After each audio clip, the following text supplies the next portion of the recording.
नमस्ते विद्यार्थियों, मैं नॉर्तन कुमावत हूँ। ये गणित को आसान बनाने का हमारा मिशन है। मेरा उद्देश्य है कि आप गणित से डरे नहीं। Learn smart, practice hard, score high. नमस्कार बच्चों, आज की क्लास में अपन चैप्टर नंबर 2 स्टार्ट करेंगे। चैप्टर नंबर 1 अपना कंप्लीट हो गया था पिछली क्लास में। आज अपन चैप्टर नंबर 2 स्टार्ट कर रहे हैं। चैप्टर है अपना बहुपद। आज की क्लास के अंदर सबसे ज़्यादा अपन बेसिक क्लास के ऊपर ध्यान देंगे। जो भी इसमें बेसिक जो इम्पोर्टेंट पॉइंट नोट जो भी है वो आज की क्लास में करेंगे, है ना। ठीक है, देखो अपन स्टार्टिंग करते हैं आज बेसिक क्लास ही। बेसिक क्लास में अपना सबसे पहला पॉइंट है बीजीय व्यंजक कौन से होते हैं। बीजीय व्यंजक, है ना। बीजीय व्यंजक का फर्स्ट पॉइंट कौन से होते हैं वो देखो। जो बीजीय व्यंजक होते हैं जिसमें चर और अचर राशियाँ आती हो, है ना। जो भाग के रूप में हो, गुणा के रूप में हो, या अंतर के रूप में हो, या जोड़ के रूप में हो, इनका सबका संयोजन ही बीजीय व्यंजक कहलाता है। देखो इसकी डेफिनेशन लिख लेते हैं। देखो कुछ निश्चित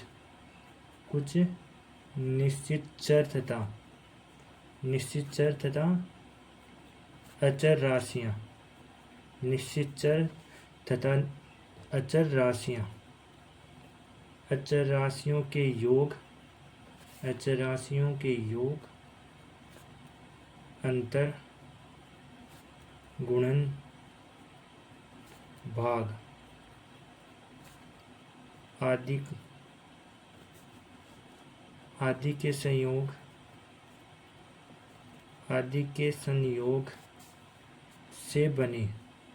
संयोग से बने पद को बीजीय व्यंजक कहते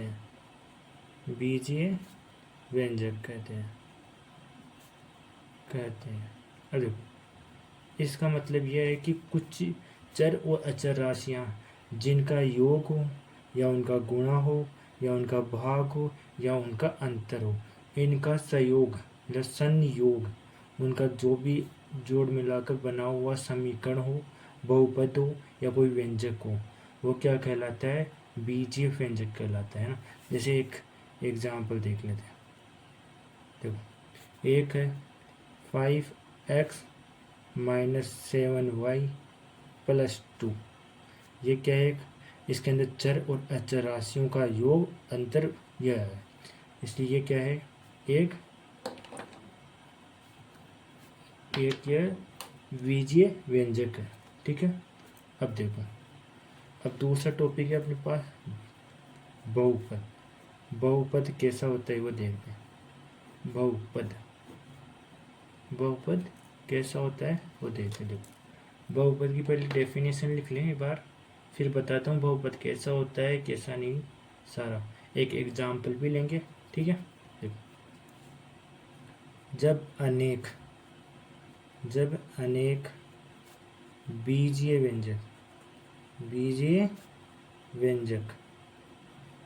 व्यंजक एक साथ जब अनेक बीजीय व्यंजक एक साथ जुड़कर किसी पद का निर्माण करते हैं, किसी पद का निर्माण करते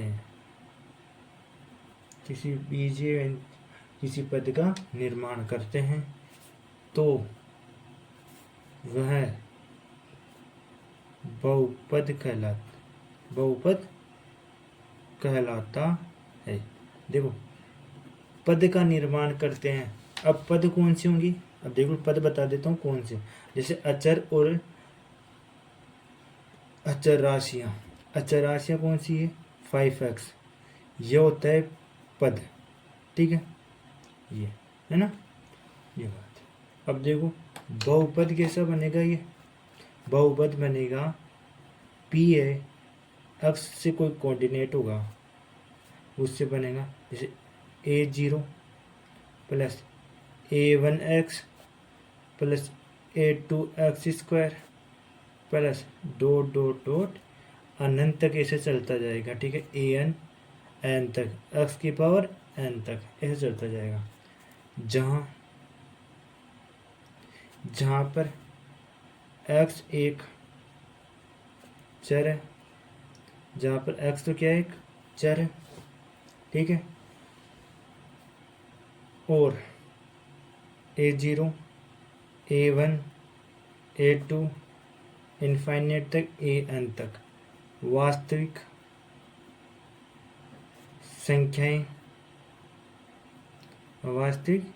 संख्याएं हैं तथा n प्राकृत संख्या है, n प्राकृत संख्या है, ठीक। अब देखो इसमें क्या बोला है, ऐसा कुछ बहुपद होगा जिसके अंदर x तो क्या है, अचर है, चर है, और a0 a1 a2 ऐसे चलते चलते an तक वास्तविक संख्या है तथा n है ना वो प्राकृतिक संख्या है, ठीक है।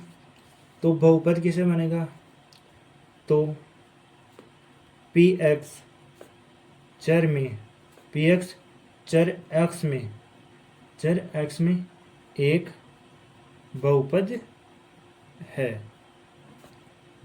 है, इसका एक उदाहरण लिख लेते हैं। देखो उदाहरण इसका, उदाहरण है जैसे 7x की पावर 3 प्लस 2x² माइनस 3, इसके अंदर इसमें तो क्या है, अचर राशियाँ और चर राशियाँ हैं, x चर है और 7 2 और 9 ये वास्तविक संख्याएं हैं, है ना।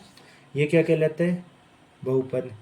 इसको मैं px से लिख रहा हूँ, ठीक है।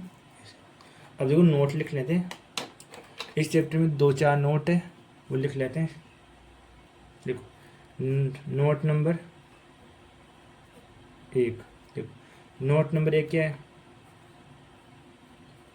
बहुपद की घात, बहुपद की घातांक धनात्मक, बहुपद की घातांक धनात्मक पूर्णांक होनी चाहिए। कोई भी बहुपद दे रखा हो उसकी घात है ना, जैसे पावर 3 है, पावर 2 है, ये घात कैसी होनी चाहिए, धनात्मक की होनी चाहिए, धनात्मक पूर्णांक की होनी चाहिए, ऋणात्मक पूर्णांक नहीं होनी चाहिए। यदि ऋणात्मक पूर्णांक होती है तो वो क्या कहलाता है, वो बहुपद नहीं होगा, ठीक है। ये हो गया। अब नोट नंबर 2, नोट नंबर 2 क्या है, प्रत्येक पद में चर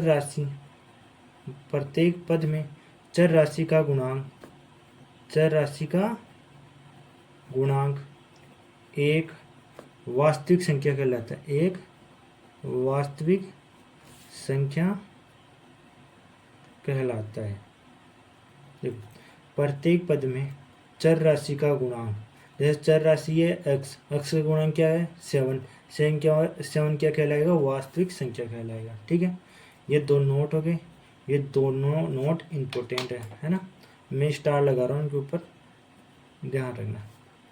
अब देखो मैं ऊपर वाला फर्स्ट पॉइंट है जो ये नोट नंबर 1 है, इसके कुछ उदाहरण बता देता हूँ। जैसे उदाहरण माइनस का x की power 3 plus 3x minus 2 1/x², एक तो ये 2x² plus root x, y की पावर 3 प्लस y की पावर माइनस 4। अब देखो इसमें कौन कौन सी बहुपद है और कौन कौन सी बहुपद नहीं है, ये देखते हैं। देखो मैंने क्या बोला है, बहुपद की घातांक धनात्मक होनी चाहिए, अब देखो इसमें एक बहुपद है, बहुपद की घातांक धनात्मक है या नहीं है, ये देखो पावर प्लस में है, धनात्मक है, ये भी धनात्मक है, इसका मतलब ये क्या है, बहुपद है। अब देखो इसमें 1/x² है, यदि मैं इसको ऊपर लेके जाऊंगा तो ये इससे नहीं हो जाएगा कि x की पावर -2, यह क्या बहुपद की घातांक क्या धनात्मक है, क्या नहीं है, तो इसका मतलब ये बहुपद नहीं है। यहाँ पर x² प्लस रूट x है, इसके अंदर ये बहुपद है या नहीं है, ये भी बहुपद नहीं है, क्योंकि x की घात धनात्मक ही आनी चाहिए, ऋणात्मक नहीं आनी चाहिए। 1/2 2 पर लेके जाऊंगा वो भी -2 होगा, तो भी ये क्या है, धनात्मक नहीं है, तो ये भी बहुपद नहीं है। अब देखो इसमें के अंदर भी दो चर हैं, एक चर तो एक चर की घात तो 3 है और दूसरी चर की घात -4 है, तो धनात्मक नहीं है, तो अब ये बहुपद नहीं है। अब आगे का जो बेसिक है वो नेक्स्ट पेज में है।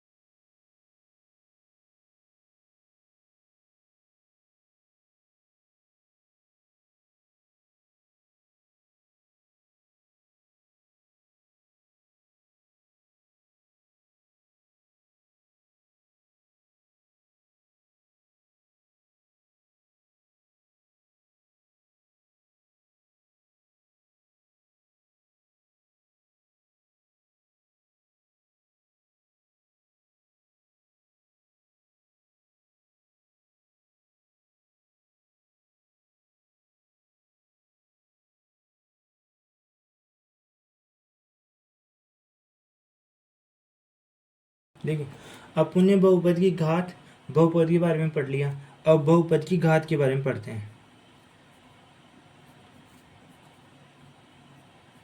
बहुपद की घात, बहुपद की घात कितनी होती है, कैसे पता करेंगे वो चेक करते हैं। देखो बहुपद की घात, इसकी छोटी सी एक लाइन लिख लेता हूँ। किसी बहुपद में, किसी बहुपद में चर x के, चर x की सॉरी चर x की उच्चतम, चर x की उच्चतम घात, चर x की उच्चतम घात बहुपद की, बहुपद की घात, बहुपद की घात डिग्री कहलाती है, डिग्री कहलाती है, डिग्री कहलाती है। देखो उदाहरण देखते हैं इसके, उदाहरण जैसे 5x - 3, इसमें चर है, चर की घात कितनी है 1, तो इसका मतलब है कितनी घात का है, 1 घात का है, ठीक है। अब देखो दूसरा लेते हैं 3y³ - 2y + 4, इसकी घात कितनी है, इसकी घात 3 है, मतलब चर क्या है इसमें y है, चर की घात कितनी है 3 है, तो इसकी घात भी कितनी होगी 3। अब देखो एक और उदाहरण लेते हैं x³ - 6x² + x - 1, इसकी घात कितनी है, इसकी घात इसकी घात भी 3 है, किसे x की पावर कितनी है 3, मतलब चर की घात कितनी है 3, यहाँ पर चर की घात कितनी है 3, यहाँ पर चर की घात कितनी है 1, ये हो गई इसकी घात, मतलब डिग्री हो गई इंग्लिश में, ठीक है। ये लो अब देखो, अब देखते हैं, अब देखो एक घात होगा तो उसको क्या नाम देंगे, 2 घात होगा तो उसको क्या नाम देंगे, जिसके 3 घात होंगे उसको क्या नाम देंगे, देखते हैं। अब देखो अब 2-3 टॉपिक और ले रहा हूँ। देखो फर्स्ट टॉपिक है अपने पास रैखिक बहुपद, रैखिक बहुपद। अब देखो रैखिक बहुपद कब होगा, एक घात वाला बहुपद होना चाहिए, रैखिक बहुपद में क्या होना चाहिए, एक घात वाला बहुपद, एक घात वाला बहुपद होना चाहिए, ठीक है। क्या कहलाएगा, रैखिक बहुपद कहलाएगा, रैखिक बहुपद कहलाता है, कहलाता है। अब देखो इसका व्यापक रूप देख लेते हैं, व्यापक रूप कैसा होता है इसका, व्यापक रूप, व्यापक रूप क्या क्या होगा, जैसे ax + b, ठीक है, ये हो जाएगा।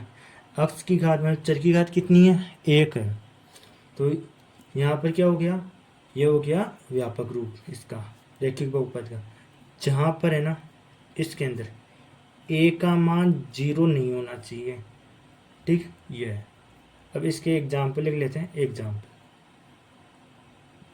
उदाहरण 5x - 1 2x + 3 जैसे -x + 6, सबकी घात 1 है, तो ये कौन से बहुपद हो गया, रैखिक बहुपद हो गया, ठीक है। अब देखो द्विघात बहुपद क्या है, देखो द्विघात बहुपद। द्विघात बहुपद का मतलब क्या हो गया? दो घात वाले बहुपद। द्विघात बहुपद। अब द्विघात बहुपद क्या हो गया? जिसके अंदर दो घात वाले बहुपद को द्विघात कहते हैं। दो घात वाले बहुपद को द्विघात कहते हैं। ठीक है। अब देखो इसका व्यापक रूप क्या हो जाएगा? इसका व्यापक होगा a x square plus b x plus c. ये होगा इसका व्यापक रूप, जहाँ ए बी और सी वास्तविक संख्याएं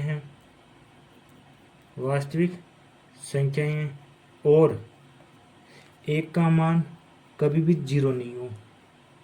ये ठीक है। इसके एग्जाम्पल ले लेते हैं, उदाहरण देखते हैं। जैसे 4x स्क्वायर, चर की घात कितनी है? 2। जैसे 5x की घात 2 प्लस 2x प्लस 1, इसके भी चर की घात कितनी है? 2। तो भी ये क्या है? बहुपद। अब एक और देख लेते हैं, त्रिघात बहुपद, है ना? इसका भी पता होना चाहिए कितनी। तीसरा है त्रिघात बहुपद। ठीक है। अब त्रिघात बहुपद में क्या है? त्रिघात बहुपद में क्या होनी चाहिए? तीन घात वाला बहुपद होनी चाहिए। तीन घात वाला बहुपद, है ना? तीन घात वाला बहुपद है। तीन घात वाला बहुपद क्या कहलाता है? त्रिघात बहुपद कहलाता है। त्रिघात बहुपद कहलाता है। अब देखो इसका व्यापक रूप देख लेते हैं। व्यापक रूप क्या होगा? ए एक्स की पावर 3 प्लस बी एक्स की power 2 plus c x plus D. ये हो गया इसका त्रिघात का व्यापक रूप, जहाँ ए बी सी और डी क्या है? वास्तविक संख्या है। क्या है? वास्तविक संख्या है और ए का मान जीरो ना हो, बस इतना ही है। ठीक। अब इसके उदाहरण के लेता हूँ। उदाहरण जैसे 2x की पावर 3 प्लस एक्स की पावर 2 प्लस 1, इसमें x की पावर कितनी है? 3, मतलब त्रिघात का बहुपद। एक और लिख लेता हूँ, x की पावर 3 प्लस 2, यहाँ पर भी कितनी है? x की पावर 3 है, मतलब चर की कितनी घात है? 3 है। तो ये कितनी घात का बहुपद कहलाएगा? त्रिघात का बहुपद, है ना? अब देखो मैंने ये बता दिया पहले, इसमें क्या बताया मैं? बहुपद की घात चर की जितनी भी उच्चतम घात होगी ना, वही बहुपद की घात कहलाती है। इसमें कितनी है? 1 है। इसमें कितनी है? 3 है। इसमें कितनी है? 3 है। तो बहुपद की चर की सबसे उच्चतम घात बहुपद की घात कहलाती है। ठीक है। अब देखो, अब ये भी बहुपद की घात भी 3 प्रकार की होती है। जैसे बहुपद भी 3 प्रकार के होते हैं, रेखिक बहुपद, द्विघात बहुपद और त्रिघात बहुपद होते हैं। जैसे रेखिक घात बहुपद में क्या होता है? एक घात का बहुपद होना चाहिए। इसमें एक घात का बहुपद होना चाहिए, रेखिक बहुपद कहलाता है। इसका व्यापक रूप होता है ए एक्स प्लस बी, जहाँ ए का मान कभी भी जीरो नहीं होना चाहिए। ठीक है, ये होता है। एग्जाम्पल है 5x माइनस 1, बहुपद की कितनी घात है? बहुपद की कितनी घात है? 1 है। इसमें बहुपद की घात कितनी? 1 है। इसमें बहुपद की घात कितनी? 1 है। ये कौन सा हो गया? ये कौन सा बहुपद हो गया? रेखिक बहुपद। अब द्विघात बहुपद में क्या है? द्विघात बहुपद में दो घात वाला बहुपद द्विघात बहुपद कहलाता है। व्यापक रूप होता है a x square plus b x plus c. ये होता है द्विघात बहुपद, जहाँ पर ए और बी वास्तविक संख्या है और ए नॉट इक्वल जीरो हो, जहाँ पर ए का मान क्या नहीं होना चाहिए? जीरो नहीं होना चाहिए। ठीक है। ये है। उदाहरण क्या है? 4x स्क्वायर, जब x की घात कितनी है? 2 है। इसमें इस बहुपद में कितनी है? 2 है। तो भी ये द्विघात बहुपद कहलाता है। अब देखो त्रिघात बहुपद, 3 घात वाला बहुपद त्रिघात बहुपद कहलाता है। इसका व्यापक रूप है ए एक्स की power 3 plus b x square plus c x plus d होता है ना। जहाँ पर ए बी सी डी तो क्या है, वास्तविक संख्याएं हैं और ए का मान 0 नहीं होना चाहिए। यहाँ पर ए का मान 0 हो जाता है तो क्या हो गया, ये हट जाएगा पूरा और ये द्विघात का बहुपद कहलाएगा। इसमें घात 3 होनी चाहिए तो ये कौन सी होगी, त्रिघात बहुपद हो गया। इसमें भी 3 घात है तो इसमें भी ये भी त्रिघात बहुपद हो गया। अब आगे का आगे अगले पेज पे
हमने बहुपद के प्रकार देख लिए। अब देखें बहुपद का मान। बहुपद का मान किस निकालते हैं, बहुपद का मान है ना, बहुपद का मान कैसे निकालते हैं ये देखते हैं। देखो देखो यदि कोई बहुपद दे रखा है, यदि बहुपद है पी एक्स, एक्स में कोई बहुपद है, एक्स में कोई बहुपद है ना, कोई बहुपद है और के कोई वास्तविक संख्या, और के कोई वास्तविक संख्या है, के कोई वास्तविक संख्या है, तो पी एक्स में एक्स को के से प्रतिस्थापित करने पर प्राप्त वास्तविक संख्या कहलाता है। प्राप्त वास्तविक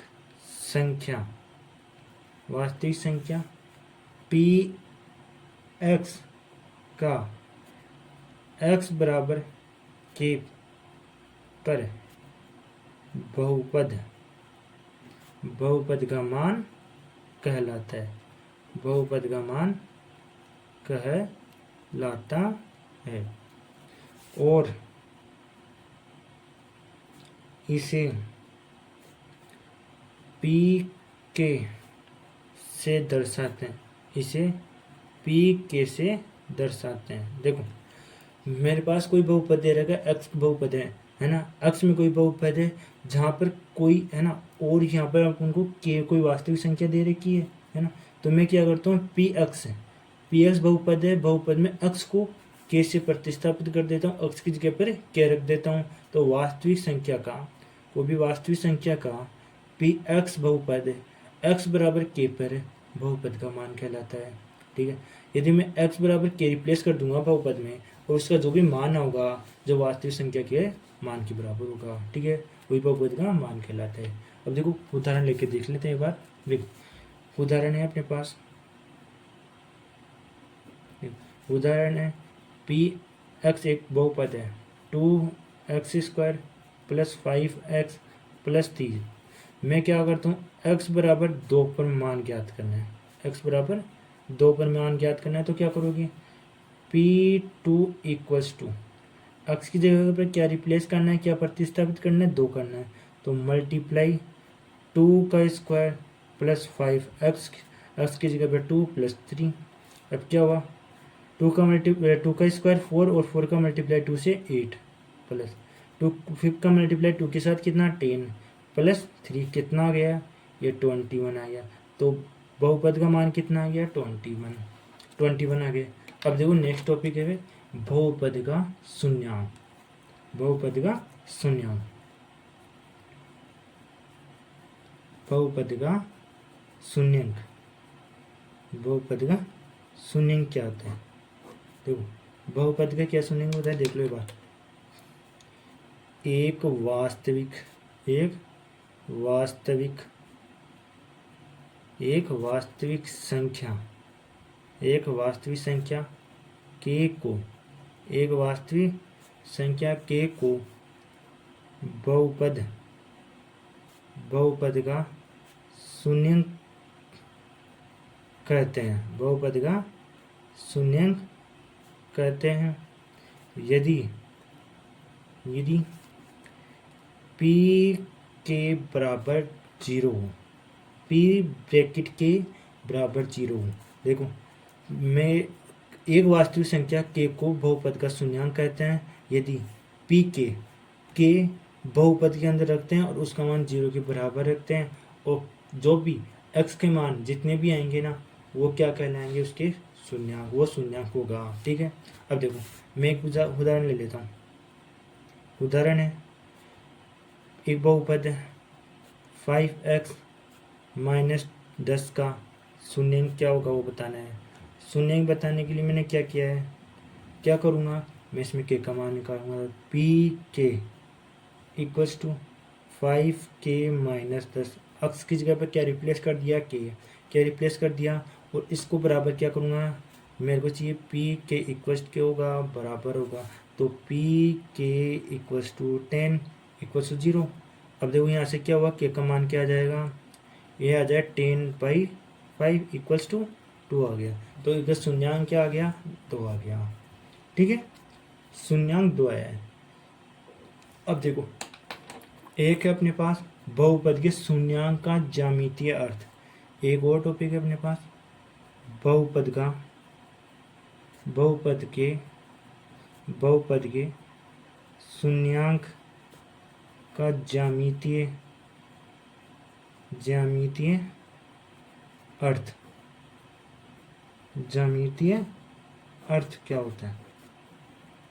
ज्यामितीय अर्थ का मतलब, ज्यामितीय का मतलब इतना है कोई ग्राफ दे रखा होगा उसके अंदर क्या अर्थ है, क्या मतलब है ना, वो है। अब देखो एक बहुपद,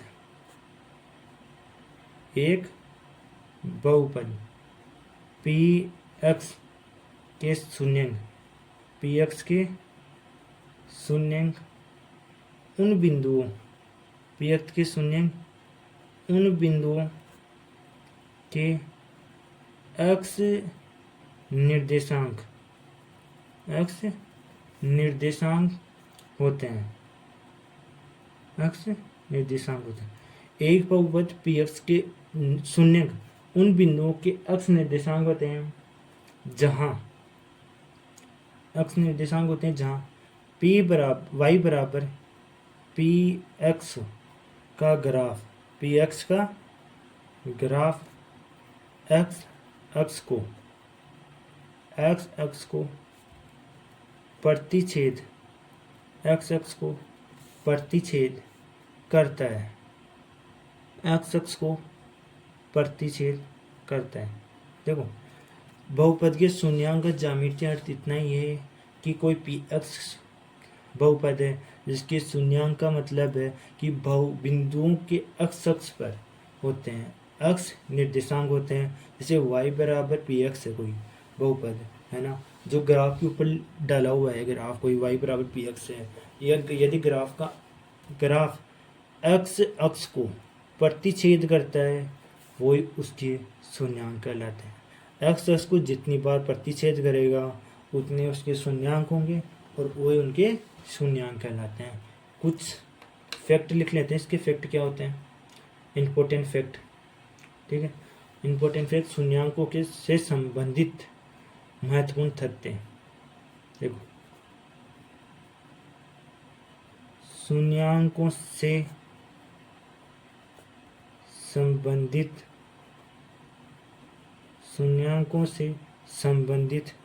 महत्वपूर्ण तथ्य, फैक्ट क्या होते हैं ना।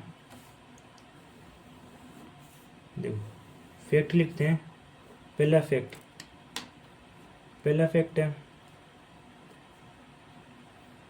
फैक्ट है किसी भी बहुपद क्या होगा, px होगा। बहुपद के शून्यांक ज्ञात करना हो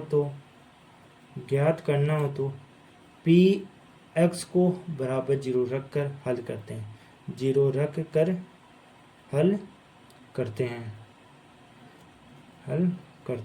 देखो इस तथ्य का इतना ही मतलब है, कोई भी बहुपद दे रखा होगा उसके शून्यांक ज्ञात करने, तो क्या करूँगा मैं, उस बहुपद को बराबर 0 रख दूंगा, तो वो क्या कहलाएगा, उससे क्या मिल जाएंगे, शून्यांक ज्ञात हो जाएंगे। ठीक है, अब तथ्य नंबर 2 नेक्स्ट पेज पे करते हैं।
देखो पॉइंट नंबर 2 है, कोई बहुपद है ना, शून्यांकों की संख्या किसे बताएंगे, बहुपद दे रखा है, उसकी शून्यांकों की संख्या कितनी होगी वो बता दें। देखो कैसे बताएंगे, देखो रेखिक बहुपद है तो रेखिक बहुपद में कितने शून्यांक होंगे, 1 ही होगा, क्योंकि x की पावर कितनी होगी इसमें, 1। द्विघात होगा तो उसमें शून्यांक कितने होंगे, 2 शून्यांक होंगे, जिसमें आप बहुपद की कितनी घात है, तो इसलिए। त्रिघात है तो त्रिघात में बहुपद के शून्यांक कितने होंगे, बहुपद के शून्यांक होंगे 3, है ना, ये हो गया। अब देखो पॉइंट नंबर 3 क्या है, बहुपद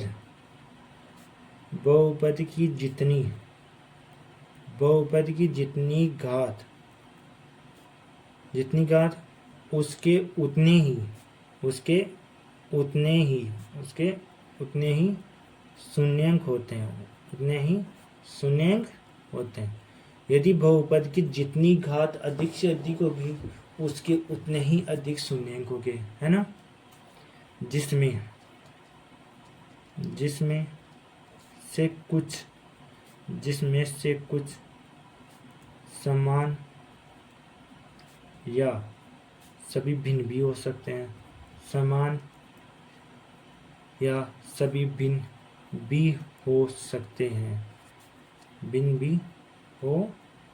हैं, देखो कोई बहुपद है उसके शून्यांक, बहुपद उसकी जितनी भी ज़्यादा घात होगी उतनी उसके शून्यांक होंगे, और शून्यांकों का मान है ना, समान भी हो सकता है और भिन्न भी हो सकता है ना, ये।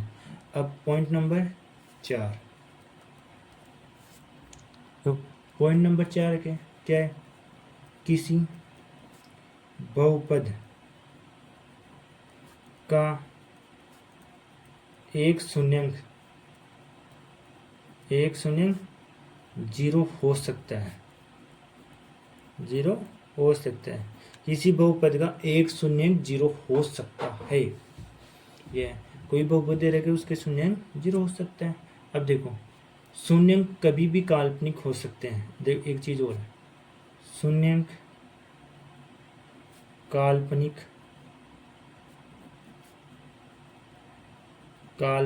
भी हो सकते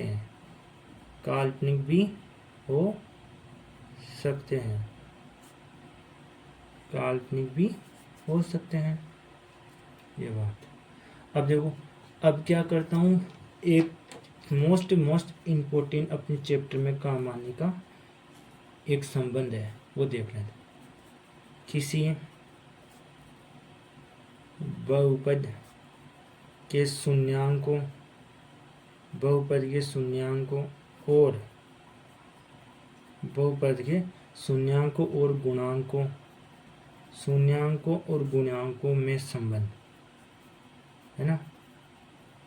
देखो शून्यांकों मतलब बहुपद के शून्यांक और जो गुणांक है ना, उनके गुणांक जिनमें कोई संबंध किस लिए ज्ञात करेंगे, जिससे जो शून्यांक मिलेंगे ना वो सही है या गलत है वो पता चल जाएगा। देखो इसके अंदर पहला पॉइंट है अपने पास है ना, यदि द्विघात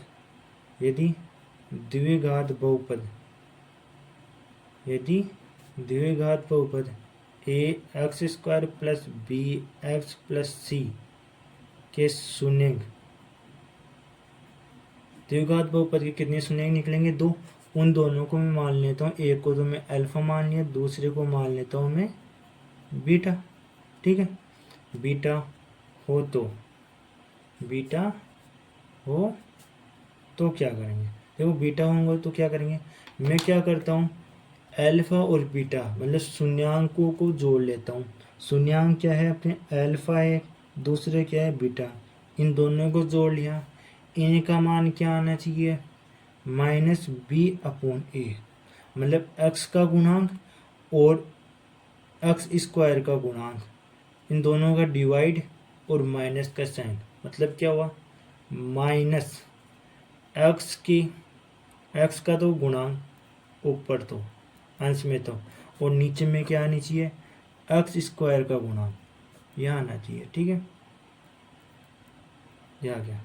यह एक चीज़ क्या करूँगा, मैं इन दोनों शून्यांकों का गुणा कर लेता हूँ, इन दोनों शून्यांकों का गुणा करूँगा तो क्या आना चाहिए c/a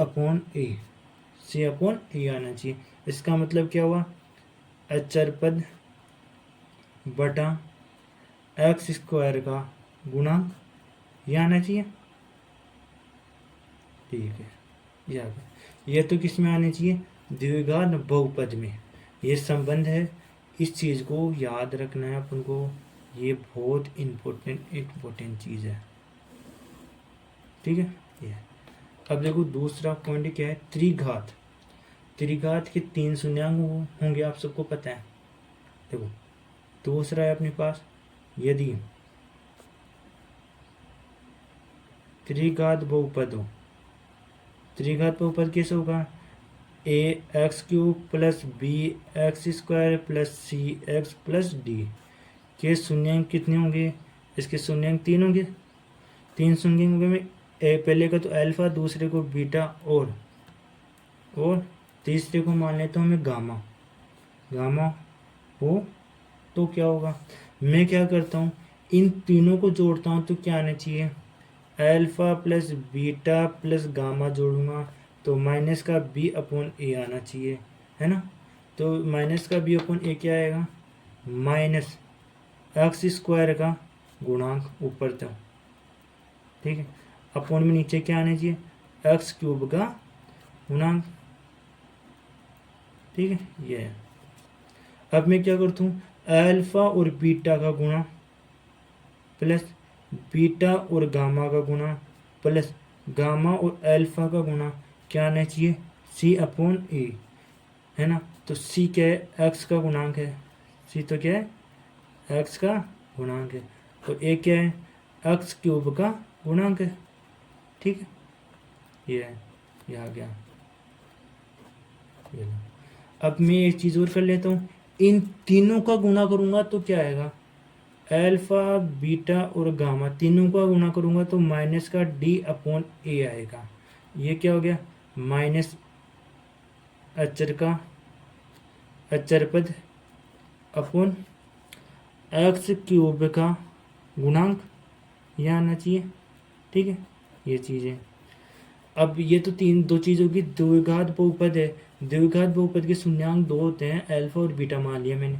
यदि इनका योग करूँगा तो क्या आना चाहिए माइनस का b/a, मतलब कि b का मतलब क्या x का गुणांक आना चाहिए, और ए का मतलब कि एक्स का एक्स स्क्वायर का गुणांक आना चाहिए। यदि मैं उन दोनों शून्यांकों का गुणा करूंगा अल्फा गुणा बीटा, तो क्या आना चाहिए सी अपोन है, मतलब अचर पद अपोन में क्या आना चाहिए बटा में एक्स स्क्वायर का गुणांक आना चाहिए। ऐसे ही त्रिघात के अंदर है, त्रिघात में क्या करना है, मेरे को तीनों को जोड़ूंगा तो क्या आना चाहिए माइनस का बी अपोन ए, है ना। तो बी तो क्या है एक्स स्क्वायर का गुणांक है और ए क्या है एक्स क्यूब का गुणांक है। यदि इन तीनों को गुणांकों का दो दो का मल्टीपल लेकर उनका जोड़ता हूँ तो क्या आना चाहिए सी अपोन है। तो क्या हो गया एक्स का गुणांक सी है और ए क्या है एक्स क्यूब का गुणांक है। यदि मैं तीनों शून्यांकों का गुणा करता हूँ तो क्या आना चाहिए माइनस का डी अपोन ए। तो ये क्या होगा, डी तो क्या है अचर पद है, ए क्या है एक्स की घात 3 का गुणांक है। ठीक है, अब नेक्स्ट पेज पे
देखिए, अब दो नोट लिख लेते हैं। नोट नंबर 1, देखो नोट नंबर 1 क्या है, कोई द्विघात बहुपद है, कोई द्विघात बहुपद है, द्विघात बहुपद a x square plus b x plus c, जहाँ ए का मान 0 नहीं हो, ए का मान 0 नहीं हो तो संगत समीकरण, कोई संगत समीकरण है, तो कोई संगत समीकरण है y बराबर a x square plus b x plus c के ग्राफ परवलय होते हैं, के ग्राफ। यदि मैं कोई बहुपद है उसको ग्राफ के ऊपर मैं ड्रॉ करता हूँ तो वो दोनों ग्राफ कैसे कहलाएंगे परवलय। अब देखो परवलय भी दो प्रकार के होंगे, एक तो होगा जब ए का मान 0 से बड़ा हो और ए का मान 0 से छोटा हो तो कैसे परवलय बनेगा। देखो ये एक्सिस वाई अक्ष पे और एक जेड अक्ष पे, ये तो कौन सा हो गया सॉरी एक्स अक्ष पे, और ये कौन सी अक्ष है ये वाई अक्ष है ना। जब ए का मान 0 से बड़ा हो तो परवलय ऐसा बनेगा, ठीक है। और यदि 0 का मान ए का मान 0 से छोटा हो तो क्या बनेगा, तब परवलय ऐसा बनेगा, परवलय नीचे की तरफ होगा ऐसे, ठीक है। ये हो गया, ये एक्स अक्ष है और ये वाई अक्ष है। 0 का मान मतलब ए का मान 0 से बड़ा हो तो परवलय ऊपर की तरफ खुलेगा, और यदि ए का मान 0 से छोटा हो तो परवलय नीचे की तरफ खुलेगा, इसे ध्यान रखना है। अब देखो एक नोट और लिख लेते हैं, note number 2, note number 2, note number 2 क्या है, यदि किसी द्विघात, ये किसी द्विघात बहुपद, यदि किसी द्विघात बहुपद के शून्यांकों का योग, शून्यांकों का व शून्यांकों का योग, शून्यांकों का योग व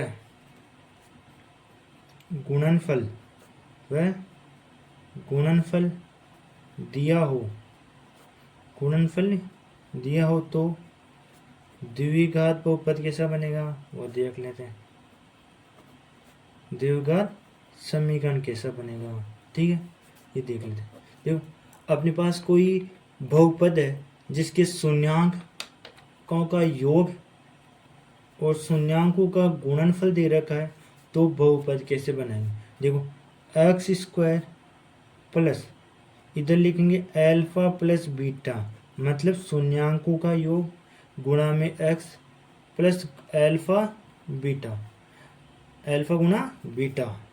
इसका मतलब क्या हुआ, एक्स स्क्वायर तो लिखेंगे प्लस में क्या करेंगे शून्यांकों का योग, शून्यांकों का योग गुणा में क्या आ जाएगा एक्स प्लस क्या आएगा शून्यांकों का गुणनफल, शून्यांकों का गुणनफल, ये है, ठीक है। अब देखो ये चीज़ सबसे इम्पोर्टेंट है, ये चीज़ इसको इम्पोर्टेंट लगा लेना। नोट नंबर 2 सबसे इम्पोर्टेंट है, इससे डायरेक्ट क्वेश्चन पूछे जाते हैं। शून्यांकों का योग और शून्यांकों का गुणनफल दिया हो तो क्या करेगा, बहुपद पूछ लेगा। बहुपद कैसे निकालना है, बहुपद निकालोगे एक्स स्क्वायर प्लस ब्रैकेट में लिखना है शून्यांकों का योग गुणा में एक्स आ जाएगा प्लस शून्यांकों का गुणनफल, यह करना है। आज की क्लास यहीं पर समाप्त करते हैं। आज की क्लास में अपना जो भी बेसिक था चैप्टर नंबर 2 से बहुपद से जितना कर लिया है, और अब आने वाली कल की क्लास में जो भी अब आगे आएगी उसके अंदर अपन क्या करेंगे कि प्रश्नावली 2.1 उसके उदाहरण और उसके प्रश्नावली 1 की जितने भी क्वेश्चन हैं वो सारे हल करेंगे। थैंक यू आज की क्लास के लिए, बाय बाय।